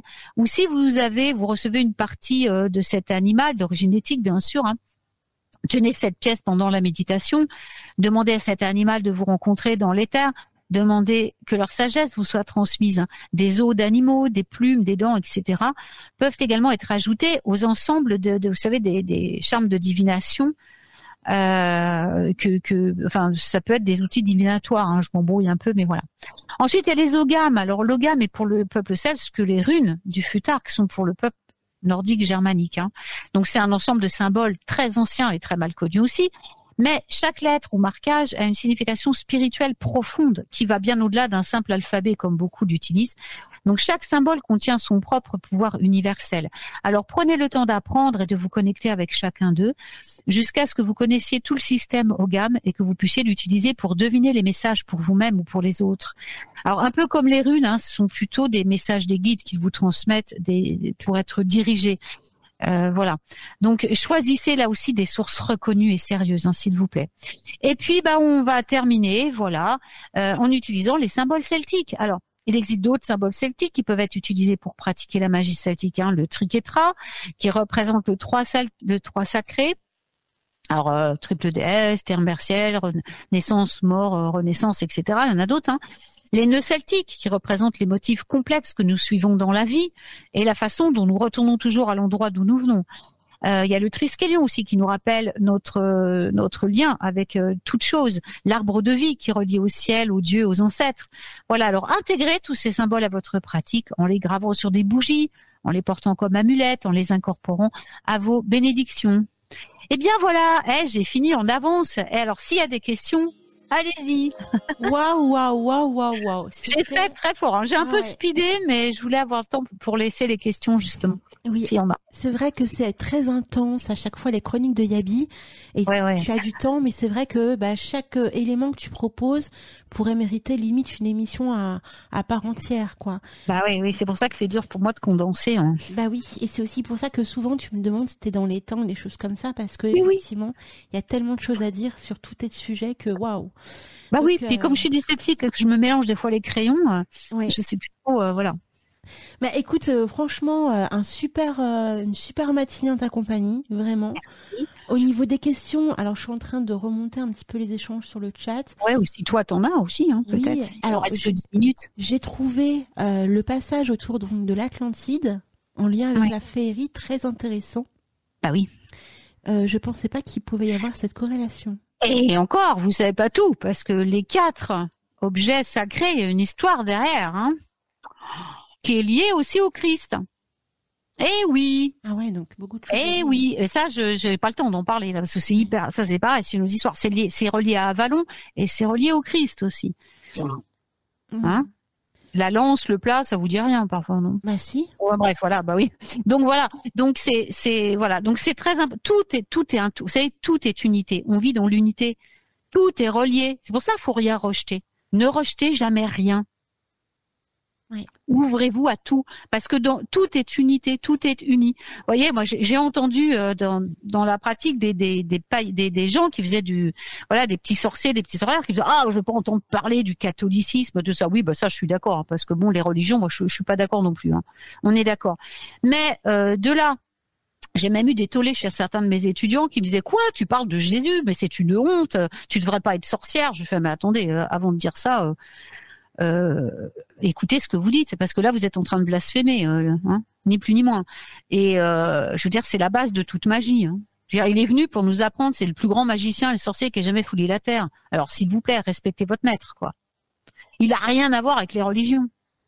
Voilà. Donc ça, c'est très important. Et oui, Atlantide. Et oui, les 4 cités. Et oui, il n'y a pas eu que 4 cités en Atlantide. Là, je parlais des cités des Tutas, des Danann en Atlantide. Tu connais le nom de toutes les cités d'Atlantide? Hein? Tu connais le nom de toutes les cités d'Atlantide? Non. Bah non. Attends, Atlantide. Déjà, faudrait avoir des sources fiables pour vraiment savoir tout. Et puis non, il y en avait tellement. Et puis il y a les. Puis bon, c'est pas. On va dire c'est pas le thème du jour parce que si je rentre là-dedans, c'est pareil. Il y en a pour des. J'en connais quelques-unes qui m'ont été transmises pour mon chemin spirituel à moi, tu vois. Oui. Mais après, voilà, l'Atlantide, c'est quand même la base de. Enfin, je veux dire de tout. On est tous Atlants, on vient tous de là-bas. De toute façon, moi, voilà. Je suis passionnée de l'Atlantide. Vraiment. Il y a eu la chute de l'humanité. Mais je veux dire à la base, on a tous vécu en Atlantide, ça c'est sûr. Et tu sais, ça, en t'écoutant, en fait, je me dis, moi, je suis passionnée d'Atlantide, j'adore la faerie, je suis passionnée par tout ce qui est milieu nordique. Bah oui. Avalon. Et je me dis, mais c'est fou parce que il y a des corrélations qui s'opèrent, en fait. Mais tout est un lien. Et bien sûr. Mais tout est lié. Il n'y a pas de, je veux dire, tu sais, la branche nordique, c'est le bras armé de la chrétienté. Ce sont ces guerriers. Voilà, et même les géants ont un rôle à jouer.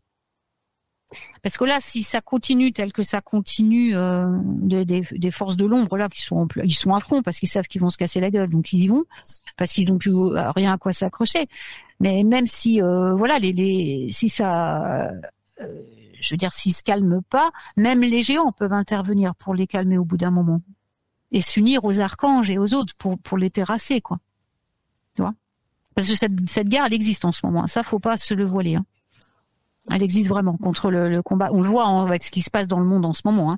Les gens, comment ils réagissent, les gens, comment ils vivent. Il y en a plein qui sont dans le désespoir, c'est horrible, quoi. Ce qu'il y a, les gens, ils sont complètement dans la peur. Alors, les médias, ils nous mentent. On veut-tu, en voilà. Il n'y a plus rien de vrai dans ce qu'ils disent. C'est une horreur, quoi. Mais c'était prévu, donc pas d'affolement, quoi.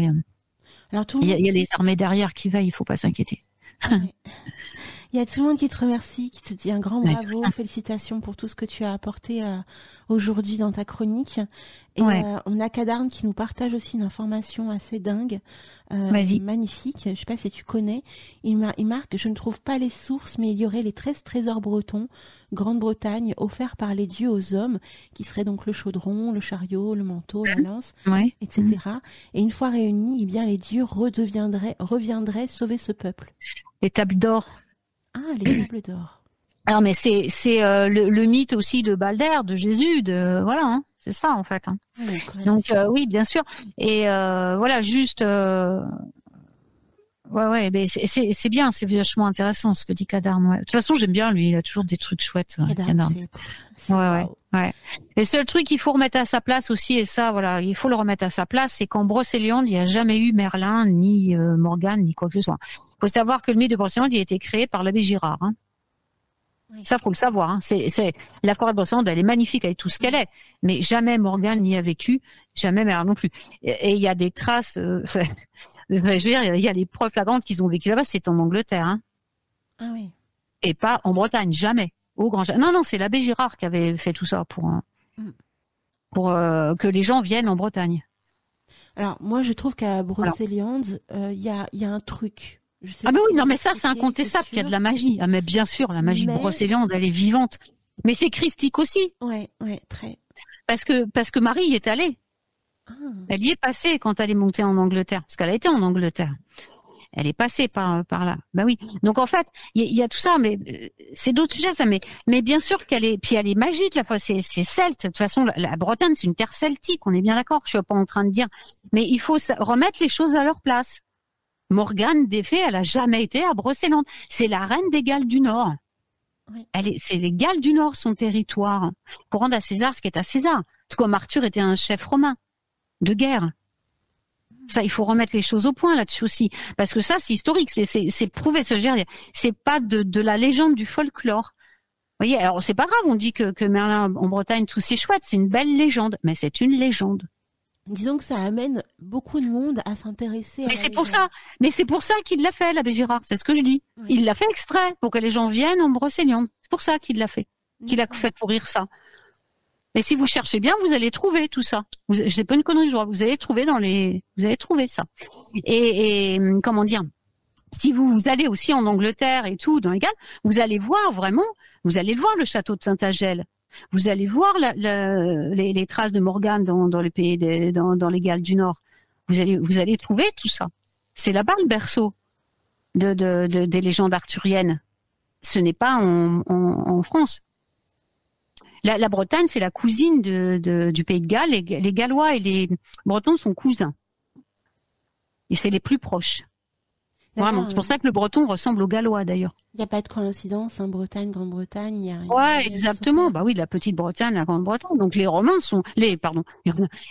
Bretons sont pleinement celtes. Mais alors là, mais bien sûr. Enfin, quoique maintenant, il n'y a plus beaucoup de vrais Bretons en Bretagne. Mais ça n'a pas d'importance non plus. Parce que les gens qui adoptent la terre de Bretagne, bah, ils deviennent Bretons, hein. Ça, c'est pareil. Faut arrêter de dire, t'es pas un vrai Breton. Bah ouais, mais t'as des vrais Bretons qui aiment moins leur Bretagne que des faux Bretons qui aiment plus la Bretagne qu'eux, hein, moi, je trouve. Ouais, j'ai la sensation, en fait, que la pureté, entre guillemets, quand j'ai la pureté, hein, bretonne se trouve plutôt dans le Finistère, en fait. J'ai l'impression que là-bas, rien n'a bougé. Je sais pas. Bah, c'est un peu plus rude, hein, comme truc. Donc, il y a moins de gens qui veulent y aller, déjà. Il y a rien au Finistère, hein. C'est pas très voilà, c'est magnifique, hein, je veux dire, mais bon, au niveau du vivre, il y a pas grand chose, donc les gens préfèrent aller, puis c'est plus rude, hein, aussi. Ouais, c'est très rude. Ouais, donc voilà, les gens préfèrent aller plus dans les terres. Mais bon, de toute façon, la Bretagne est celte, ça c'est sûr, hein, et elle est extrêmement respectée des terres celtiques anglo-saxonnes. Hein. C'est lors que c'est sur le drapeau celtique des 5 nations alliées à la Bretagne. Moi, j'ai le drapeau celtique accroché au mur, là. Il est immense, mon drapeau celtique, et la Bretagne, elle est dessus, elle est en haut à gauche. Hein. Wow. C'est une terre celte, voilà. C'est bien sûr, hein, elle est au-dessus de l'Irlande, à côté de l'île de Man, qui côtoie l'Écosse, le Pays de Galles et l'Écosse, le Pays de Galles. Ah ben non, mais c'est vrai qu'il y a les deux. Et puis là, je vais y arriver. Mince, l'Irlande. Non, je l'ai dit l'Irlande. Bon, je ne sais plus ce que j'ai dit. Oh, punaise de dyslexie. Je suis en train de regarder le drapeau et tout se mélange dans ma tête. Bon, ça, c'est vraiment affreux. Hein. Je vous assure, c'est une plaie d'être dyslexique, c'est atroce, quoi. Donc voilà, mais ouais, enfin bon, c'était juste une petite aparté parce que je voulais juste préciser au niveau des légendes et tout ça, hein, que voilà. Alors bien sûr, les gens, à force d'aller à Brocéliande et de prier Merlin et de prier Morgane, bien entendu que l'esprit de Merlin et de Morgane s'y trouve forcément, puisqu'ils ont été invoqués. Vous voyez ce que je veux dire? Donc forcément, il y a leur énergie, ça, c'est incontestable. Bien entendu, on les ressent. Mais après, bon, voilà, quoi. C'est, vous voyez ce que je veux dire? Ouais. C'est sûr que et la vraie terre, c'est quand même, voilà. Hein. C'est quand même en Angleterre. J'en profite pour rebondir. Il y a Vivran qui vient d'arriver sur le chat. On lui fait plein de gros bisous. Qui? Vivran, ça faisait longtemps qu'on l'avait pas vu. Ah! Voilà. J'avais pas compris, excuse-moi. Il n'y a pas de souci. Donc Vivran, on te fait plein de gros bisous et puis il nous dit merci pour cette belle lumière en ces temps sombres. Donc il a. Ah, c'est gentil ça. Voilà. Ouais, je suis touchée parce que c'est là. Ça y est, je me rappelle. C'est la Galice, ça y est. Je suis désolée, hein, vraiment. Moi, quand j'ai un truc dans la tête, il faut que ça sorte. C'est la Galice, hein, que j'ai sur mon drapeau. Sur mon drapeau, oui, c'est ça. Tout en bas. Voilà, excusez-moi. Oui, la lumière, c'est gentil de dire ça parce que, ouais. Et là, il faut travailler avec la lumière. Hein. Donc, c'est juste de l'avoir fait, de l'avoir relevé. Je suis contente qu'il y ait eu de la lumière dans mon message parce que c'est vraiment ce qu'il faut transmettre en ce moment. Et bien y rester aligné, surtout. Faites pas l'impasse. Hein. Vous comprenez pas pour ce que vous n'êtes pas. On n'est rien du tout, nous, en tant qu'humains. Mais alors, que dalle. Hein. On n'est rien du tout. Voilà, sans notre présence divine, on n'est rien. Que des corps inanimés. Voilà. Et Kadar rebondit, il marque oui, Artus, tout comme Excalibur sorti des eaux historiquement, c'est la trempe du forgeron pour solidifier l'acier. On a plein de messages. Qu'est-ce que c'est joli. Il y a ma petite Sabi, hein, vraiment. C'est un poète, hein, notre Kadar. À Kadar, je peux te dire. J'adore, franchement, c'est super, quoi. Il nous fait des chroniques aux petits oignons. Mais il est un peu comme Robert aussi. Hein. Robert transmet énormément de compliments sur le chat également. Venez sur le chat, hein, vraiment. C'est merveilleux. Et donc, je me réjouis toujours quand Robert est là aussi. Je l'aime beaucoup. Bah après, le hic avec Robert, c'est qu'il est toujours obligé de partir un petit peu avant midi. Donc, ouais. Là, c'est pas grave, il a les replays quand il nous écoute, il a nos replays. Donc, voilà. C'est ça qui est bien avec les replays.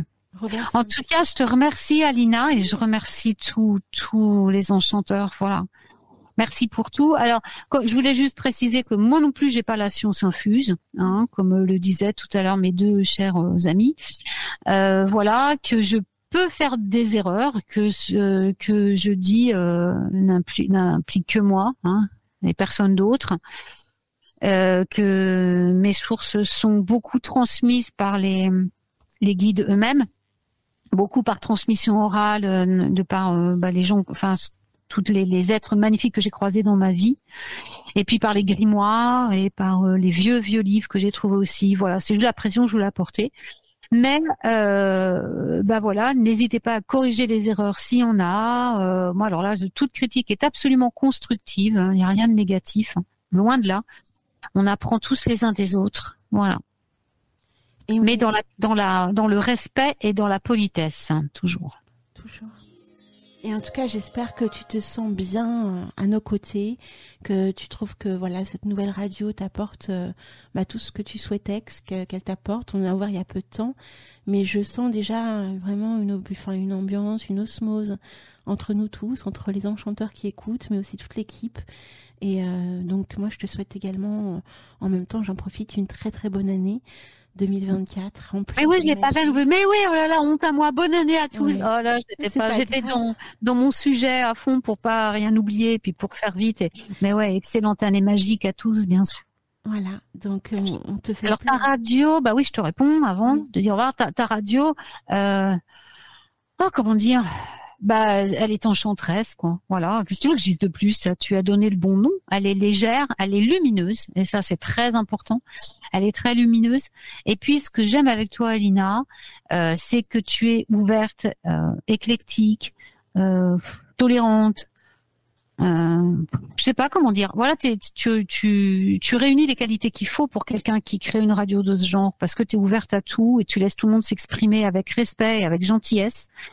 Et oui, et j'aime beaucoup Anthesia, parce que c'est une radio lumineuse. Il faut que ça reste comme ça. Il faut bien veiller à ce qu'elle reste toujours dans cette ligne de lumière, justement. Et j'aime beaucoup les intervenants, j'aime beaucoup l'équipe. Non, vraiment, c'est du bonheur, hein. C'est du bonheur. Et puis elle croit, et c'est légitime parce que c'est chouette, quoi. Elle est en pleine croissance, ta radio. Elle croît vite, en plus, hein. Bah oui, moi, je trouve ça dingue, hein. Ouais, mais parce que t'es sur le bon chemin, cocotte, hein. C'est tout. Il faut pas se poser de questions, hein. C'est ce qu'on me dit. Pose-toi pas de questions, vas-y, fonce. Ah non, c'est ça, hein. Le problème de l'humain, c'est qu'il se pose trop de questions, hein. S'il écoutait plus son cœur, ça irait mieux. Non, c'est bien. Je suis très fière que tu m'invites, que tu me proposes de faire ces chroniques, justement. C'est vraiment de la fierté. Je suis très fière de chroniquer sur cette radio. J'espère que j'aurai l'occasion d'en faire d'autres souvent. Oui. Parce que c'est une radio que j'apprécie beaucoup, justement, parce qu'elle est lumineuse. Voilà. Et que ça me fait plaisir de transmettre des choses, de partager des choses avec les gens. Voilà. On le sent. Moi, je peux te dire, on le sent. Ça respire l'envie de partager, de transmettre. C'est beau. Je trouve ça. Ah ouais. Puis et c'est vrai. Je vais te dire franchement, c'est pour ça tout à l'heure tu me faisais la réflexion. Ouais, tu me scotches parce que je t'interrompais parce que je disais Alina doit parler parce que mon guide me disait Alina doit parler. Mais pourquoi? Parce que sur cette radio, je me sens bien. Oui. Tu vois ce que je veux dire? Donc ça prouve aussi que c'est une radio qui est lumineuse. Parce que mes guides se permettent d'intervenir, tu vois, de me laisser être moi-même. Alors que dans certaines autres occasions, je ferme ça pour ne pas être trop en contact avec les autres intervenants, justement, comme une protection, tu vois, contre les trucs qui peuvent être négatifs. Alors que ta radio, il n'y a rien de négatif. Tout est beau, tout est chouette. Donc, on peut vraiment ouvrir la porte et être nous-mêmes. Donc c'est extraordinaire. Je peux être comme je suis dans la vie avec toi. En gros, c'est ça.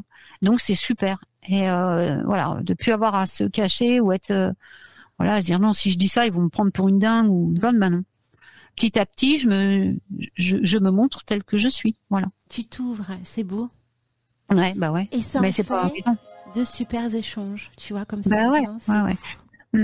Voilà. Donc, dans un futur, les enchanteurs, on entendra Yabi Youm, je vous rassure. Bien évidemment, c'est vrai que cette première saison est très particulière, comme c'est la première. Voilà, le planning se remplit à puissance grand V. Mais mon souhait quand même, c'est de pouvoir mettre en avant les animateurs, surtout les intervenants qui sont là très souvent. Après, c'est bien de s'ouvrir aussi un petit peu à autre chose, c'est sûr, bah oui. d'autres intervenants. Mais c'est vrai que je privilégie la team, bien évidemment, pour les émissions. Et juste cette saison-là, c'est un peu particulier. Donc, ce qui fait qu'on a moins de place pour la team. Mais promis, pour la prochaine saison, en tout cas, on échangera avec Yabi Youm en off à ce sujet. On retrouvera Yabi Youm beaucoup plus régulièrement. Voilà. Ça sera avec plaisir. Je t'embrasse bien fort, ma très chère Yabi. Oui, moi aussi, je te fais des gros bisous, Alina. Et je vous embrasse tous, tous les enchanteurs. Merci beaucoup de m'avoir écouté. Et puis à tout bientôt. À très bientôt. On retrouve Yabi Youm, les amis, donc le dimanche 4 février, entre 10h30 et midi, pour sa merveilleuse chronique enchanteresse dans le réveil des enchanteurs. On vous souhaite à toutes et à tous de passer un bon épiphanie, puisque c'est le jour de la galette des rois, donc allez-y, mangez. Mangez des tartes, mangez des gâteaux, et un beau week-end surtout. À toutes et à tous. Oui, très beau week-end à tous. Au revoir. Ambiance zen et magique sur Radio Antasia.